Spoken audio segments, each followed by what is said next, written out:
కాంగ్రెస్‌కి ఎట్టి పరిస్థితుల్లోనూ పార్లమెంట్‌లో ఏ బిల్లు పాస్ అవ్వకూడదు. దానికి మనం ఏదైనా చిన్న విషయాన్ని, పనికిరాని విషయాన్నైనా సరే తీసుకొని రాద్ధాంతం చేద్దాం అనే ఉద్దేశంతోటే తప్ప, ఇంకా అక్కడ ఎటువంటి విషయము లేదు.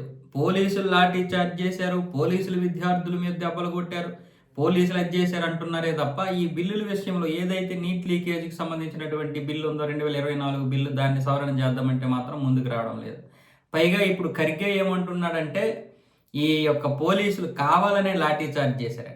ఏ విద్యార్థులైనా ఇలాంటి నిరసనలు, ఆందోళనలు చేసినప్పుడు పోలీసుల యొక్క ప్రథమ కర్తవ్యం ఏంటంటే అక్కడ ఎటువంటి హింసకు దారి తీయకుండా కాపాడటం. ఏ పోలీసులైనా అదే చేస్తారు. అక్కడ లాఠీ చార్జ్ జరిగిందా లేదా అనేది అక్కడ ఆ జరిగినటువంటి ఉద్యమం చెప్పాలి.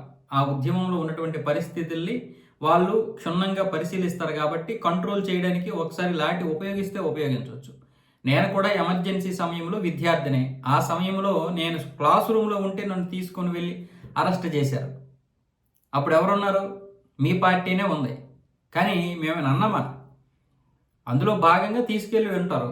పోలీసులు ప్రతిసారి మనం తప్పుపడితే ఎట్లా అని చెప్పి ఇప్పుడు ఈ సీజేపీ చేసినటువంటి మార్చి విషయంలో ఖర్గే అలాగే జేపీ నడ్డా ఇద్దరు చాలా వాగ్వాదం చేసుకుంటే జేపీ నడ్డా గారు ఏమొచ్చేసి ఖర్గేకి ఇచ్చి పడేశారు. నీకు నిజంగా ఏదైనా ఉందా? బిల్లులు పాస్ అవ్వకుండా ఉండడం కోసమే తప్ప మీకు ఇంకొక అజెండా ఏమీ లేదు. మీ లక్ష్యం బిల్లులు పాస్ అవ్వకూడదు.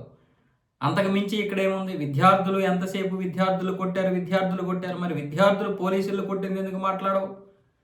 పోలీసులు కొట్టింది కూడా మాట్లాడాలి కదా! వాళ్ళు కూడా ఒక తల్లి కన్నటువంటి పిల్లలే కదా!